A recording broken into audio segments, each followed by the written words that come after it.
Alright everybody, welcome to game number 1, Triple B going up against the Duo Beasts here at the HeroesLounge, and our first map is going to be Towers of Doom, immediately starting with a quick ban on Abathur here. So this is a Division 1 game. Currently both of the teams are rather towards the lower part of Division 1 though, so they're trying to get a couple of points here to move up in the rankings. As I said before, Triple B stands for Battle Beasts Boys, which is first of all grammatically not correct, and second of all still disappointing to me because we need money pick representation. If I learned one thing from the US, it is that diversity at all costs is needed and necessary. So where is the money pick representation? I think that has to change for the future. I am outraged. Melgada is actually banned as well.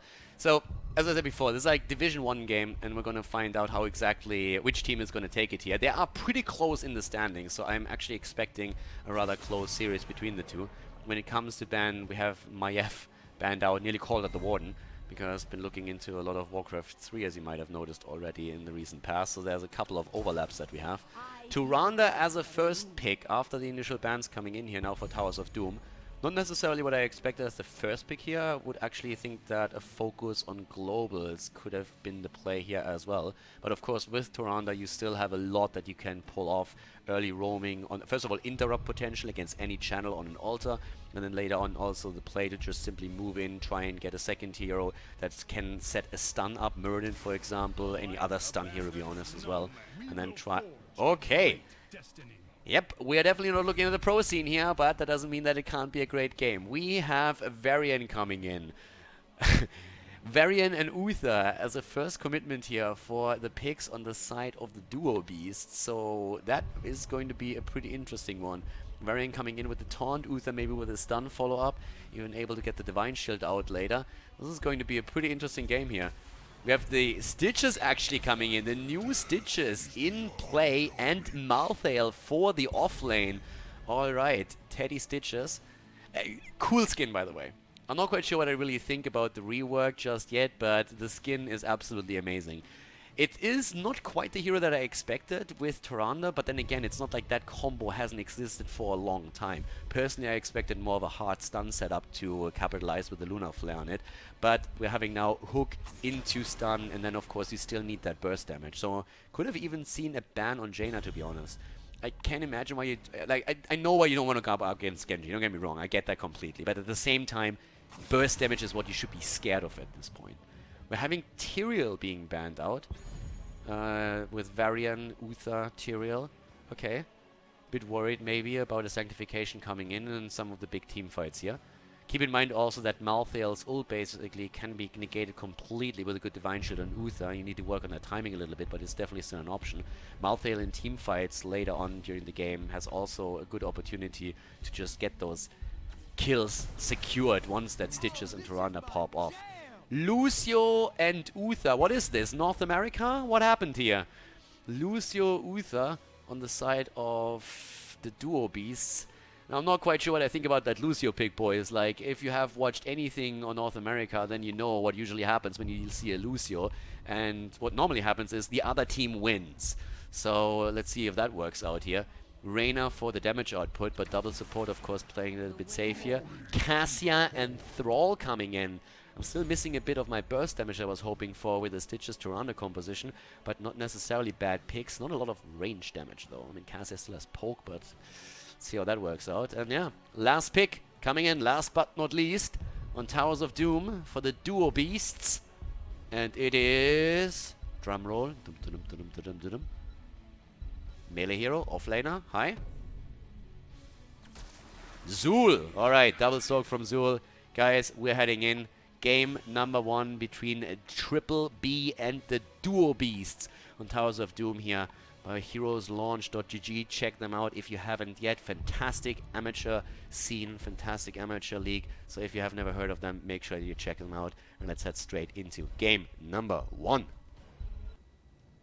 Alright everyone, time to shine. Triple B, game number 1. Towers of Doom against the Duo Beasts. And to the left, Talon on Tyrande, Grimmy on Cassia, Juan on Stitches. We have Kira on Malthael and Barely on Thrall. And to the right side, we have the duo beats. Mjolnir on Zul, Kira on Uther, that guy on Lucio, Ren Talker on Varian, Ay caramba on Reyna. Alright, this is going to be good.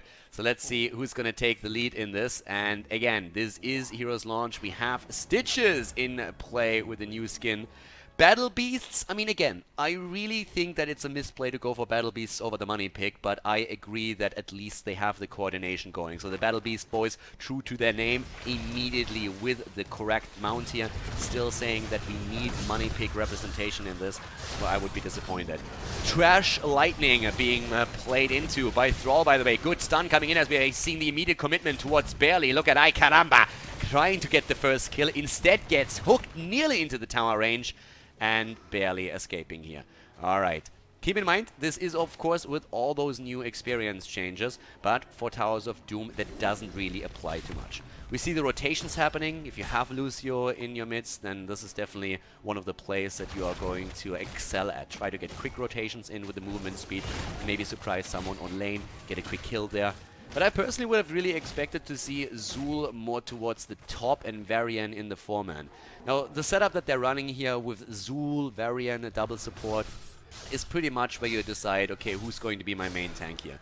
Am I going to have Zul at the front line with a double support here and try to sustain himself through, very likely, or I'm going to play it around Varian. And Varian is currently in the side lane, which is a little bit of a surprise.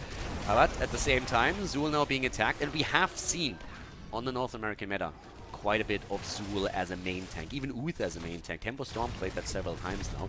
I seriously expect that still for the early game at least to see Zul in a mid to top rotation, trying to double soak with a 4-man commitment with Varian and trying to play around him.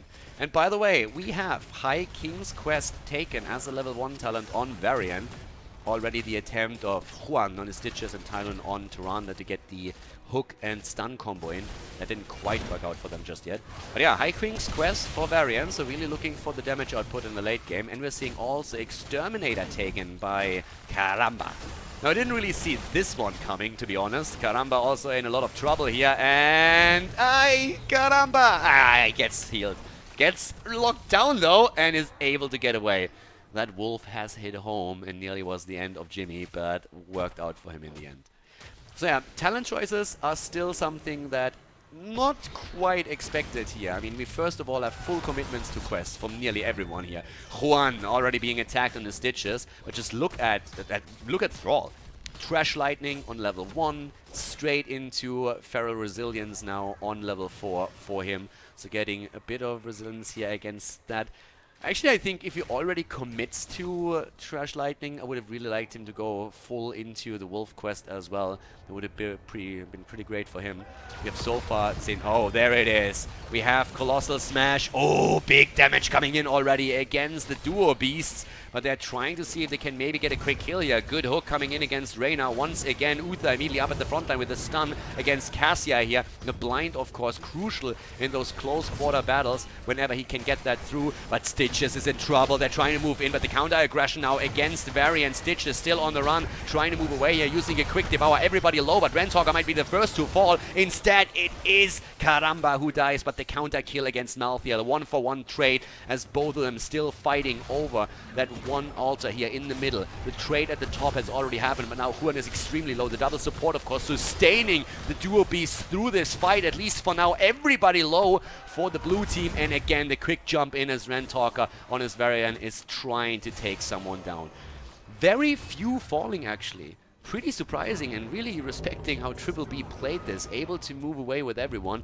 Now they lost the altar, of course, but it's pretty impressive that early on against the double support composition here, they were able to move out instead of losing even more heroes. This could have been way worse for them.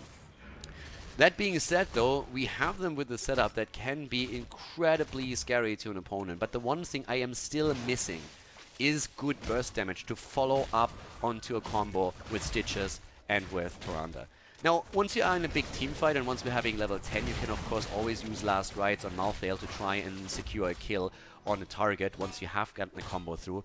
But I'm still a little bit worried that without a mage, without someone from the caliber of a Jaina or maybe even a Liming, you're going to have a tough time to really follow up with quick damage onto a hook target. Cassia can supply that to an extent. but it is going to make it a bit more difficult. And again, the invade here, trying to move in, trying to go for the target. The blind is there immediately. Great play by Cassia. They're fighting for the camp, but we have also Zul appearing again, and Malthael is missing. Malthael is not here. In comes Varian. He's low, but has to be careful. And what a great fend again from Cassia. Down goes Varian, but also Cassia falls shortly after. Finally, Malthael joins the fun, but Stitches has already dropped. They're trying to go for Malthael again, and he dies too. 4 kills against 2, as we have tons of aggression in this first game on Towers of Doom. Even the Celestial Attunement on level 7 for Tyrande could not really prevent it. Zul, of course, as expected. Grim Scythe for him. Harvest Vitality on level 7 now, speccing full into the Cursed Strike, trying to make himself as sustainable as he possibly can. He is going to fulfill an extremely frontline tanky role for the team and has to make sure that that works out for them. Same time now, the fight, the battle down at the bot lane for that altar. Hook a little bit too short. The changes in this case not really working out for Stitches whatsoever. Currently trying to finally get someone out of position, especially of course Reyna would be a great target. The slams continue to come through as both teams are moving in, but look at Zul just slicing and dicing, but the stun against him is a bit too much, and there's the kill. Zul down, even with the double support, no chance of keeping him alive. Well played by the blue team. Triple B now taking position, and Grimmy on his Cassia is starting to go in. Gets interrupted once, but everybody's low, even with a double support. A huge problem now. The hook comes in, the stun comes through, and that's the end of Ay Caramba. He goes down as well, and that's a 5 versus 3, and this is one you will have to give up. The altar taken, and we are tied 32 against 32 at this point in time on the core. In terms of talents, we're coming closer to heroic abilities. And again, a big fight here. Brawl the entire time. Grimmy on his Cassia about to fall, but again, it's the hook. And the immediate follow-up that we're seeing from Tyrande that drops Varian instead. Great play here, especially from our Tyrande player. Tyloon is doing extremely well on these encounters. Stitches with the Hungrier for more on level 1. Now with the change build. Playtime taken on his level 2. All about that decrease in cooldown, and the Blight taken on 7. So small adjustments here. Thrall again, we're talking about him a bit earlier, has by now also moved into Ancestral Wrath as his level 7 talent, making sure that he gets a bit more damage in against the front line. Sustain, of course, as well. And if you look at his progress in stacks, he's actually looking pretty decent here. 20 already for him, 34 for Cassia, by the way. Heroic abilities are now in play. But when in terms to quest talents, so far things are looking pretty decent for the blue team. They're doing well here. And they have now also access to Malthael's ult. Last Rites can be the linchpin in these situations. Tyloon again, always following up. Every time there's a hook, he's ready. Always coming in. And now we have a single altar on the map. Earthquake chosen, no Sundering, no flanks for him. We're seeing Divine Storm taken over the Divine Shield with a double support. They don't really want to commit to this. They want more stuns, more crowd control. And they're going to get it here. We're already having, at the same time, Reverse Amp. What? Reverse Amp taken for Lucio. Okay, he apparently wants to tick them to death. Maybe if they're laughing, they can't control their heroes. It's a good strategy, but one that you don't see all that often. Mass AoE, and the red team getting wrecked here. Down goes Zul and Lucio. They lose Varian as well. Only one counter kill against Malthael, but having the Starfall coming in, seeing immediately the Ball of Lightning and also the Earthquake committed to was just too much for the double support to handle. What a fantastic fight here, and that close engage that we are seeing now for Triple B. They're doing extremely well. And the strategy to stack AoE here worked so well for him. Get the Earthquake through, Starfall at the same time, and then the Ball of Lightning alone, just doing so much work, making it nearly impossible for the opponent to even move away from it. Stitches with a slam, and then they go in, have the Bile there as well, and it is an easy team fight. 9 kills against 5, and we have one of the bell towers converted to. Huge battle. 32 against 28 now in terms of hit points on the core. Zul starting that rotation that I expected him to commit to a bit earlier in the game. Even I've been talking about this. The rotation between middle and top. And in the meantime, of course, ooh, there's actually a big fight here. I'm not quite sure how that's going to work out. It's going to be a 5 versus 4, but it's underneath a bell tower. Kira gets locked into the ground. The Fend comes in, nearly taking him apart, and he finally falls, and Cassia completes the quest. Another potential kill against Caramba. Starfall on the ground, barely protected here for Varian as he tries to move away, but Ren Talker dies, and Caramba falls as well on Reyna. We have Lucio barely moving out with Zul. This fight did not work out for them at all.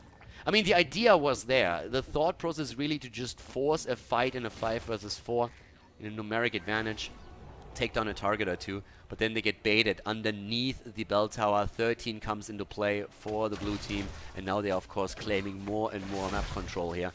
And yeah, it's rough. Rough times for them. More slam talents coming in for Stitches. Lacerate now on level 13. Armor reduction coming in. It's like Stitch is definitely very brawly in this sense. Inevitable end now also for Malthael. It's going to make his life a bit easier whenever Zul or Uther, for example, move in. Big volleys now fire, double sock, and bam! Down it goes to 18 points on the core. Bot lane still controlled by Triple B, and they are trying to hold on to that position. The immediate blind. Over and over. Blind coming out from Cassia. Again, the hook. Karamba in trouble. Even committing to the reverse amp here. And boy, look at that. Reverse amp goes through, and everybody's still on full HP. What an ult. What an ult. It could be a level 1 talent. It could be a heroic ability. You never know. You never know. Yeah, not really having any kind of like sound barrier here is definitely a bit of an issue, considering how much the blue team really commits to AoE damage as well, and trying to force big team fights. Reverse amp, I think, is not going to do a lot here, but I feel that sound barrier would have been absolutely fantastic. Misclick or not, we're not going to find out anytime soon, but what we're going to see is a massive commitment as well with level 13. Here comes the Hyperion, and the attempt to not only drop that bell tower, but drop a couple of heroes in the process too. Malthael, again not here. It's a 5 versus 4, but they are struggling, and they're struggling a lot. They're going to get that bell tower, but do they get the kills? They get the one against Stitches. Do they get more? They go for Thrall, and they take him down. Thrall eliminated, and now it is time to chase, and you have a Lucio, and what can he do? He chases, and that's a nearly full team wipe. It is a 5-man team wipe! That actually makes me more sad than anything else, is saying that. No more MSB anytime soon. 5-man down, and that's exactly what they needed here. 18 points on the core. They're far behind, but it's the triple altar phase, and they might get a lot here. Moving in through the bot lane, trying to also get an additional bell tower in the process to the top left, already starting with the channel. Mjolnir actually anchoring the play a little bit. The rest waiting because they want that additional bell tower, and still 2 heroes not on the map for Triple B. It looked good for them for a long period of time, but now we're seeing the channel at the bottom, we're seeing the channel at the top right. They interrupt against Mjolnir, and now he needs to be careful. Here comes the follow-up. Immediately, the Wolf to the face. 23 against 18 points on the core. Lucio comes in, tries for the save. In comes the Earthquake. They want the kill, and they're likely to get it. Reverse amp. Again, that thing isn't doing jack shit. How can that be an ult? How can that be an ult? Seriously. Serious question at this point. That's a level 1 ability if I've ever seen one. Trying to get the kill against Ren Talker, but he dodges it with a parry, and therefore another cooldown burned by Malthael. 16 already in the hands of them though, but they have to give one up. So it's 15 points against 23 now on the core. But I can tell you one thing, the duo beasts are back. The duo beasts are definitely back. And they are actually ahead right now with map control that they already committed to. The question is, how much can they really do with this? Already we're seeing the fishing hook taken. 4 Stitches. That's going to make him a little bit more dangerous with those long-ranged hooks. It's a bit of a weird combo build that we're having from Cassia as well. Pierce at least here on level 16, but lunging strike on level 13. Still trying to, I think, follow up on a lot of the stuns that we're seeing from Tyrande. I guess that's a lot of the thought process that went into that particularly here. Outside of that, though, the kills... Oh, the hook! The stun, not quite on point this time by Talon. He's done great follow-ups, but in this case it doesn't work out for him. Lucio coming in again, but we have also Hyperion committed to. They're trying to create some space here for those sappers to come through. That's not quite happening for them just yet, but you can see how Stitches is suffering at this. Oh, nice! That was a decent hook here, but not just long enough. A little bit too short. That's not only what she said, but that's what Stitches said as well. Mjolnir at the top again committing to the double assault. And they are ahead in experience, but they don't have that talent advantage any longer. But of course, by now, with the 2 altars activating on the map, that is another chance for them to turn the tides on the battle here, because the blue team is still ahead, but they're committing to a quick snipe at the boss, and that makes perfect sense. They have the vision at the bot lane, they know what's going on here, so they know it's an easy boss for them to take. I like it. Also, High King's quest is completed for Rentalker, 15 minutes in, and immediately again onto that front line here, Earthquake. Here comes the Starfall, they're trying to move away. Rentalker needs to be cautious. Here comes that kill against Ay Caramba, the kill, oh my god, and a counter kill against Thrall after Varian has been dropped. But once more without the sound barrier, just nothing to do here. Tyloon is low, but gets away. They get the kill against Malthael, though. They get the kill against Malthael, and look at Zul. He's just slicing and dicing, taking them down one strike after another, and they get a kill against Cassia as well. It started with a double kill for the blue team, but now the duo beasts, they are putting in the work. A good stun, a good hook, and this is the kill against Uther. Well done by Juan. But at the same time now, if you're looking over here, once again, it's another channel that comes through, and that's 5. 5 shots fired, and down they go to 8 points on the core. This game is pretty awesome, to be honest. Back and forth the entire time. 16 kills to 13, and a lot of fun to watch, actually. But let's take a quick look at also the damage output here. Cassia with 74,000. Reyna is actually also looking at a pretty good number here with 60k, especially considering that he committed to Exterminator as his level 1 talent. We pointed that out a bit earlier here. So not even going into the extra damage against the slows. And again, when you're looking towards damage output, Thrall is also not looking too shabby on his level 16, going straight into the Thunderstorm. Making a lot of sense, of course, considering that he went into the Crash Lightning here too. So he gets good damage out with a continuous poke, has completed that quest a while ago. Good dodge against the hook that we're seeing here. But Triple B is starting to struggle a little bit getting the fights that they want. But they have again taken a small lead in experience. There is still the double soak going on that we are seeing from Mjolnir. So he is making sure, actually starting to make sure that he rotates in to help the team out in a potential defense on their own bell tower, because yeah, mercenaries are coming in again, and we have currently 4 bell towers on each side, trying to go straight in with the bone prison. Let's see if we have the follow-up here. Not forcing the fight just yet, but here comes the commitment. Ult's committed to, and they're going in. They're going in for Juan. Hyperion, maybe a little bit too early, but they're chasing with Lucio. The counter again, and down goes Lucio immediately. Rentalker falls on Varian, and Mjolnir himself is about to die. Try to keep himself alive with a Harvest Vitality, but he goes down. Only 1 counter kill. It's a 1 for 3 in favor of the blue team. And the immediate level 20, of course, for them. And with 2 bell towers, 2 altars on the map, they have a good chance of again taking the lead here. Level 20, Shambling Horror, now taken 4 Stitches. That's going to make it much easier for him to survive. Bolt of the Storm, we're seeing no one can escape death as well. 1 altar already channeled, down they go to 11. More hooks coming through, blind hooks, attempts, infinite lightning, and another 4 being hit as well. 4 hits against the core, 8 against 7 right now. Level 20 talents against level 19. This might all come down to 1 single last fight. Reyna actually trying to get some damage onto the bell tower at the bot lane. He's the only one there right now. They lose the one to the top. Can't do really a whole lot about that. But Caramba is there. And he's going for it. Ay caramba. And he's trying to get that bell tower. And to be honest with you, he might, with the help of the creeps, just barely be able to snipe it there. Maybe not quite. Needs to be careful because there could be a rotation coming his way. So he needs to be cautious. But that is basically up for grabs at any point they're really feeling it. So 20 talents are in for both now. And they're a non-stop remix. Alright, its duration lasts indefinitely. Doesn't really change much because reverse amp doesn't do jack shit, so it doesn't really matter if it's there forever or only for a limited duration in time. Yeah, but they're dropping it. Oh my god, Earthquake, Starfall, everything on the ground here. They kill immediately against Lucio. Varian goes down and so does Uther. This is not pretty. They are going for a 5-man team wipe again. down goes Karamba and also Zul. What a disaster for the red team, as we're seeing Triple B go in, taking no prisoners, dropping the entire team and just crapping on them. One single altar on the map, and that's a saving grace right now. But even with that, we are going to see 6 points disappear here, and they're going straight into the middle now as well. This is game one way or another. They just have to guard the altar, and this is exactly what we're seeing Stitches do right now. And that's all that he has to do. Once that this last one is confirmed, the barrage is starting, and then the simple channel on the altar is also going to win you the game. No chance for Dual Beasts to come back into this. Fantastic game, back and forth.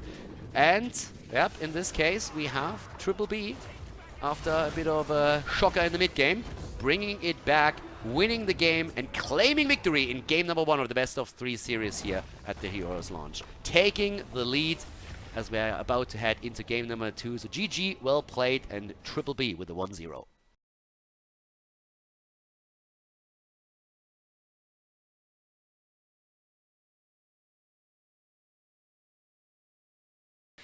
Okay, game number 2. Triple B has really gone in game number 1. It was a really exciting one. I mean, let's be honest. That was a pretty sick game that we had a lot of back and forth. I'm not quite sure if reverse meme was really the thing to commit to on Lucio, but it caused some interesting situations in the game, I can tell you that much. Genji is banned out right away on Cursed Hollow, and keep in mind that we have actually a patch on our hands now where we have a lot of experience changes, where dropping forts is not going to give you immediate experience anymore, but it gives you an experience boost over time, and it gives you also catapults on every 3rd wave if you take down the fort, not the keep. So really important here to note as we're heading into the game. It's changes that I personally really would have loved to see in the pro scene and in HGC. But of course, bad news has hit the Nexus. Blizzard decided that they will discontinue the Heroes of the Storm Global Championship, and therefore we're not going to see that in the hands of the pros anytime soon. But here at HeroesLounge, it's definitely going to have an impact, and we're going to see how much of an impact that is. Hopefully, we're going to have something pop up in terms of professional Heroes of the Storm in the future, or maybe like a semi-pro scene that plays a little bit on a level close to what we have experienced in 2018, and then we might see new strategies popping up with that.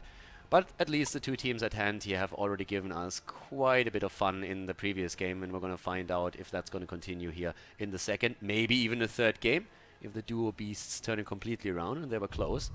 But I'm definitely interested to see what the hero picks are going to be, because we had some very interesting priorities, to say the least, and also just great picks in general if you want to get entertained. So Junkrat as a hero on Cursed Hollow is still, of course, fantastic. I'm still not sure if I would really commit to that as a first pick, but at the same time, we're now having him in play with a lot of good poke, good wave clear, and of course kill potential later on too. Fantastic hero for that.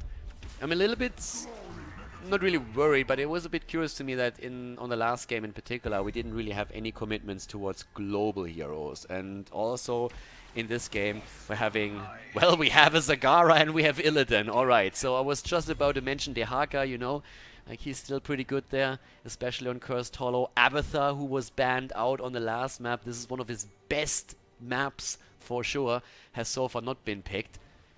And I could even see a ban coming in on the second ban right now, but yeah, Zagara, it's been a little bit since I've seen her. Here comes Abathar as a ban, and I respect that, despite the fact that we still kinda need a bit of a healer and also a tank for Triple B. I would still say that you could play that Illidan with Abathar and Zagara with Abathar and just cancel your opponent a little bit and play around them. But yeah, having Zagara in here is definitely something that I personally didn't really expect. And Illidan, of course, is with a pseudo-global later on, another great addition. I'm currently wondering what exactly we're going to see from Zagara, if it's going to be a Nidus commitment or if we're going to see the Devouring Maw here. Hanzo gets banned out, and that's both of the Shimada brothers that get taken apart here. So, towards the right side of the map, what's going to happen for the duo beasts? What are they going to get here? I mean, Tyrael and Thrall, Tyrael in particular with Sanctification can be great when you are fighting for a boss. It's definitely one of the best maps for the hero. You can get a lot of value here. They go for Diva Auriel. Okay. Okay, D.Va is already something where I'm just like, okay, this is interesting. Maybe explosion after an earthquake, and also Tyrael can later block escape paths. Jesus, what's going on here? Talking about full-on cancer. Zagara, Illidan, Samuro, and Probius? The fuck? And what's gonna happen on the side of Dual Beasts now? You have an Oriel. You need something to provide energy for her. What the hell's going on here? People were asking me for Meta Madness again. I don't think we need Meta Madness anytime soon. The only thing that we have to cast is HeroesLounge. Like, what the hell? The memes are strong with this. Li Ming goes in. Oriel would love to have a little bit more sustainable damage to increase her energy, but yeah, we have at least some damage output that works for them, right? So still, weird setup here. Guys, we're going into game number 2 and I am hyped. Like, what the hell is going on in that series? Triple B is bringing out the picks. We're gonna see if they will work out for them. Alright everyone, this is gonna be a little bit nuts. I mean, look at that team on the left side. Tyloon on Probius. If you shift from a Tyrande play into a Probius play, you know something's happening here. Grimmy on Zagara, Kira on Illidan, Bailey on Junkrat, and Huan on Samuro. Mass cancer on the side of the blue team here. Just pushing, pushing, pushing, and being all over the place. That's what they are going to try and do. And then on the right side, we have the duo beasts here on Cursed Hollow with Mjolnir on D.Va. Thrall played by Kira with a Crash Lightning commitment on level 1.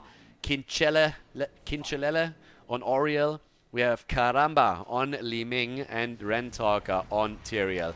But yeah, what is happening here? Also, look at that. The Battle Beasts boys, this time not with a Battle Beast. There was a lot of commitment and synergy in game number 1, but now apparently they're losing the passion for the Battle Beast, and I can understand that completely. It's not really a pretty mount. I would still have loved to see a little bit of money pick commitment here, but apparently they're not going to pull that off either. Alright, let's approach this from a serious point for a second. So what are you going to try and do when you are the Battle Beast boys? Triple B. You're going to try and push the shit out of your opponent. That's basically what's happening. Don't team fight a lot. Just push, push, push the entire time. Try and take the forts down. Try to get those catapults in every third wave. And play through wave clear. Just try and win that game. And then later on, if you end up with an experience lead and a talent advantage, then you can still go into team fights as well. It's not that they have no team fight potential at all, but they have to make quick fights happen if they ever commit to them.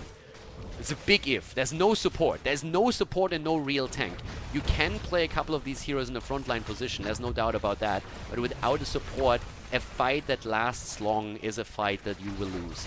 So you need to go and confirm to quick kills if you ever want to fight. But outside of that, we're having them with commitments to creeps, mercenaries. We're seeing Illidan just jumping from camp to camp most likely in this game. We're going to see late game commitments from Samuro with his globals all over the place.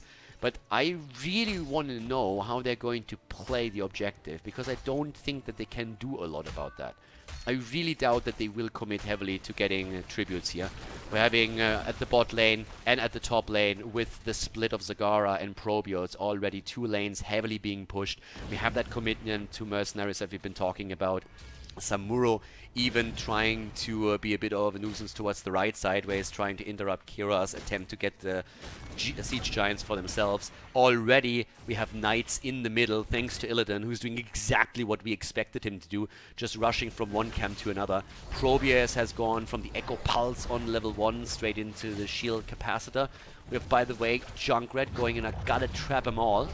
Not quite what I expected on the level 4 choice, but I kind of respect it. I mean, if you do that properly and you get the cooldown reduction, you can interrupt a lot of the rotations, you can slow the opponent down, and I guess with the kind of play that they are trying to execute here, that gives you a lot of value, because it means that your pushers have more time to destroy structures. Structures are not the only thing that's getting destroyed here. Rentalker is also nearly getting wrecked, and Kira isn't looking too healthy either. Big commitment in the mid lane with that night camp, and it is paying dividends right now. Even D.Va has to move in here. Mjolnir now trying to stop them, and barely is very likely going to fall, but no way! Actually escapes. Illidan still with an attempted kill, can stay a little bit longer, escapes over the wall. but heavy pressure onto the mid fort already as is, as we are seeing up to the top. An actual fight happening over the tribute. Illidan is moving bot lane, so they're trying to delay this for as long as they can. Interrupted, delayed, and have Illidan at the bottom of the map. I highly doubt that they can long-term fight for this, but then again, D.Va is low, Tyrael isn't looking too pretty either, but we have up to the top no fountain left anymore, and that means that especially Thrall can of course poke away 6 days to Sunday and drop him low. There's no support, no fountain. How are you ever going to get in a position where you can make something happen here? Tribute goes over, and D.Va is down again. It's actually completely dead. D.Va taken apart by those Junkrat mines. Job well done. The grenades dropping her. Same time now, more pressure onto the fort in the middle, and guess what? Illidan has been at the bot lane the entire time. Illidan has been here. Look at that experience lead alone that they have already. Level 7 for them, and applying even more pressure. Junkrat, look at him going into big ass. The steel trap radius and the damage even more increased. Again, personally, I really think that for them it's more so a delay tactic game than anything else, trying to make sure that those rotations are not going to be able to be there in time. Good kill against Li Ming at the top lane, but in the meantime the fort is down, and that means experience increase passively and also catapults. Every third wave is going to have a catapult now in the newest patch, and that on a big map is definitely going to play a big role later on. So something to keep in mind here for sure. We have this time Mana Tide taken, still Crash Lightning. Illidan needs to be careful. Illidan is very much out of this one. Yeah, Illidan down, he's eliminated, and here comes the second tribute. And that is one of the things that we still have to keep in mind here. Yes, they're pushing a lot on the map. Zagara is at the bottom of the game, by the way, and trying to get even towards the keep. But the objective, I don't think they can do anything about that. Objective should be the entire game in the control of the red team.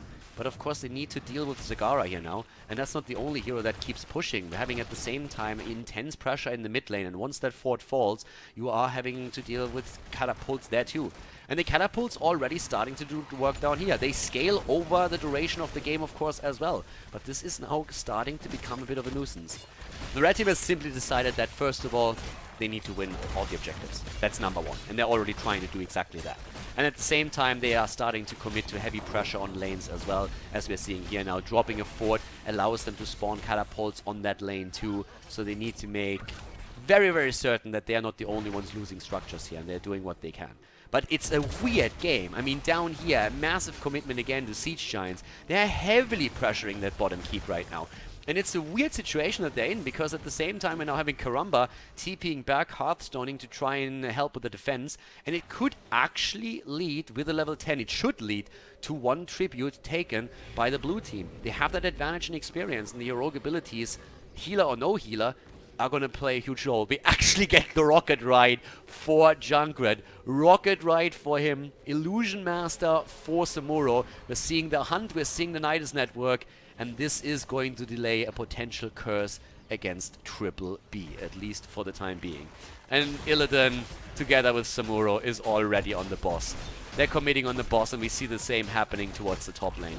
And actually, with this setup, it means that both of these bosses are gonna aim for the core. Sorry. Core is maybe a little bit optimistic, but both of the bosses are going to aim for the keep. There we go.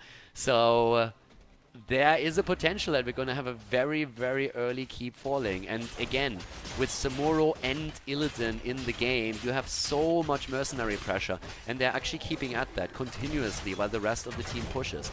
And it is pretty difficult to deal with. I mean, it's an annoying composition to go up against. You want kills against these guys. In an ideal world, what you want to go and do against the blue team's composition is you want, especially in the mid and late game, to get a lot of kills, set those up by rotations, and then that will allow you to exploit the increasing death timers and get the map pressure and then win through that. Resurrect, by the way, has been triggered here for Oriel. So not going into any shenanigans around the Aegis. It's actually Resurrect. I haven't seen that in a long, long time. And we see the Judgment. Judgment with this integrate here. Okay. Who needs Sanctification if all that you want to do is kill people? Use Judgment. Li Ming can follow up.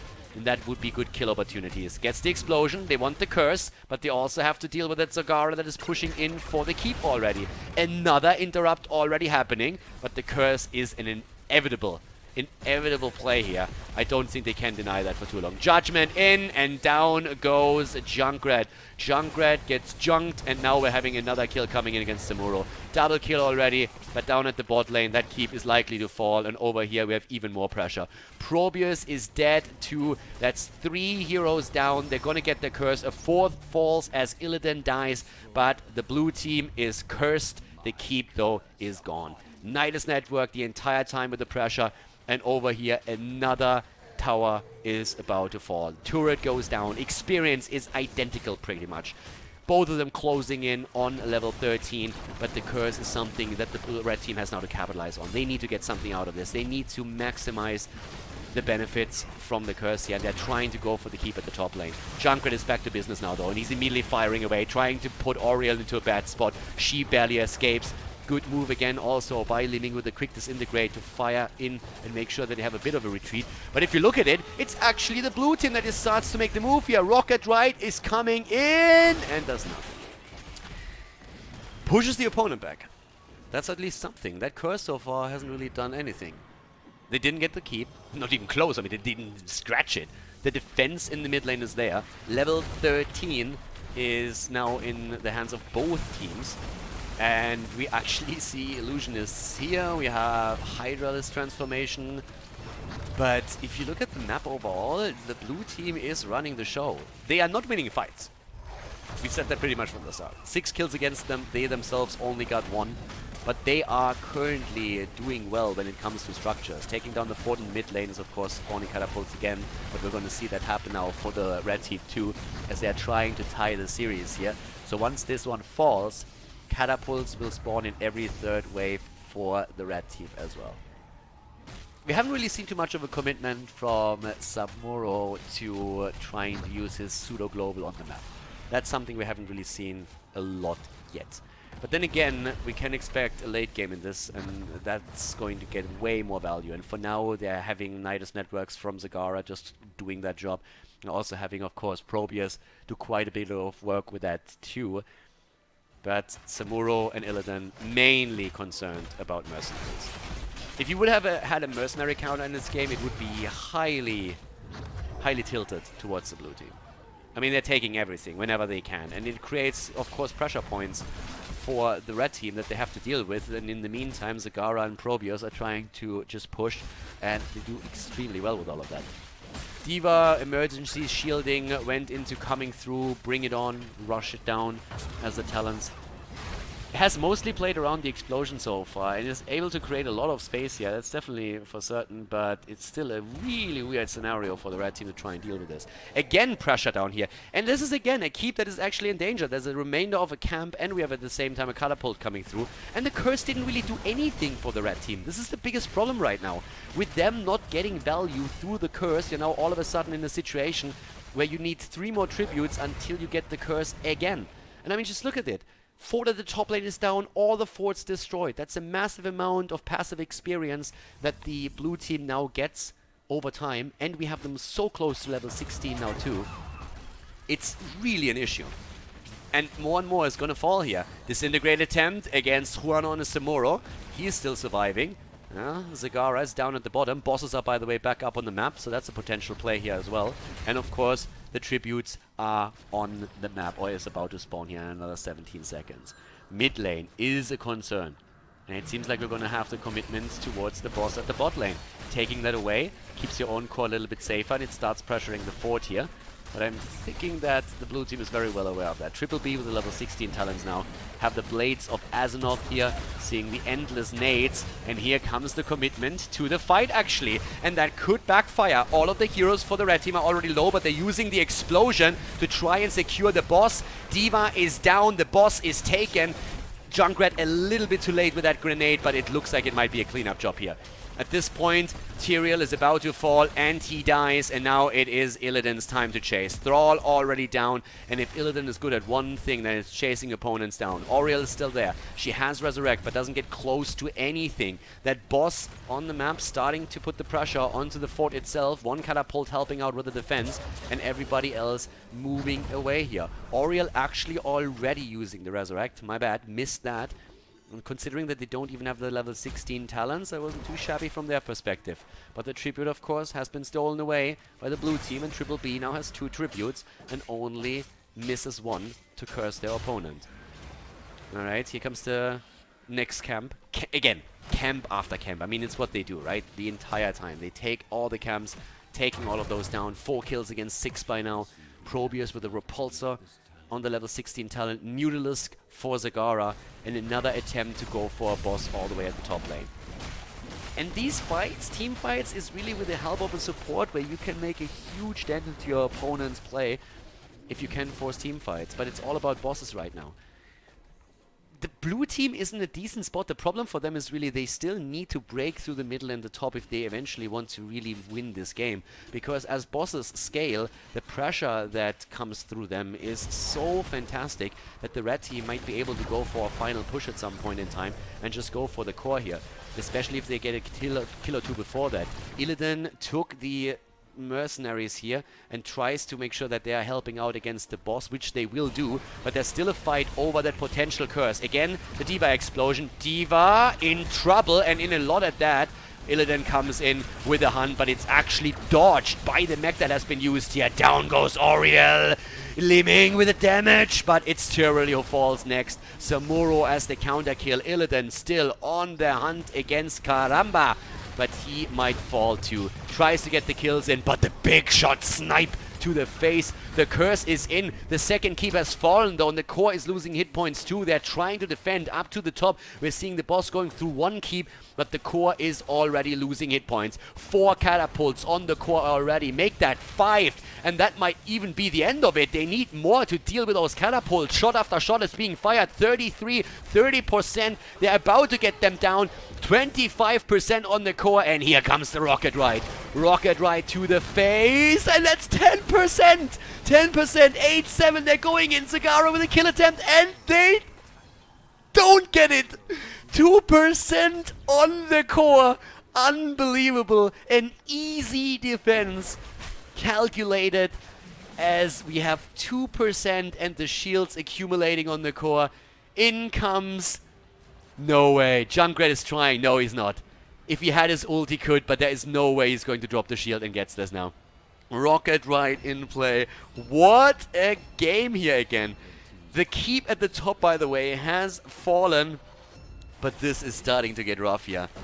A hunt against Thrall. The Sundering immediately coming through, and they get... Oh my god, Junkrat. Get wrecked. He gets taken out like trash as Tyrael comes in with a sanctification. Huan on the run and gets away for just 1 second thanks to his level 16. But then the kill comes through, and that's the double kill here for the red team. So many pseudo globals though for the blues, for Triple B, and that's the big problem with the core right now. Another 4 taken down, and the red team is starting to put on the pressure. They're applying it, and they have a chance to maybe at one point make a play through the top lane. But we've been talking about those pseudo-globals, and now look at it. Double catapult moving in. We have Zagara, we have Illidan, and only Thrall to defend. They need more, but it's going to be a core race. But I do not think there's a chance. D.Va comes in too, trying to prevent it. The rest of the team is already trying to go for the core up to the left side of the map. We're having them committing to it. The duo beasts try to go for the core, but Triple B is doing the same thing at the bottom of the map, and Thrall is nearly down. Still the aggression here with Zagara defending, coming back through the Nidus network. Nearly level 20 now for Triple B. They nearly have the Storm talents, but we also see 2 catapults zoning in onto the core here. Thrall trying to take it apart and is able to prevent it from taking too much damage. 20s are in play. Level 20 with a global hunt, nowhere to hide committed to, and also the rocket ride upgrade with the puckish scam taken. Cooldown reduction massively, and that's going to be great for them. Trying to push through here. This is going to be tough one way or another. The idea was good. Dual Beasts, they want to go for the core snipe, but then the aggression through the bot lane forced them back. Another big fight potentially happening here. Junkrat pushing them back from the camp, and that's another mercenary camp that is taken by the blue team. Triple B taking it here. 2% against 100 on the core, and still catapults pushing through on all lanes the entire time. The duo beasts are in trouble, and they know it too. They're trying to take the catapults wherever they can.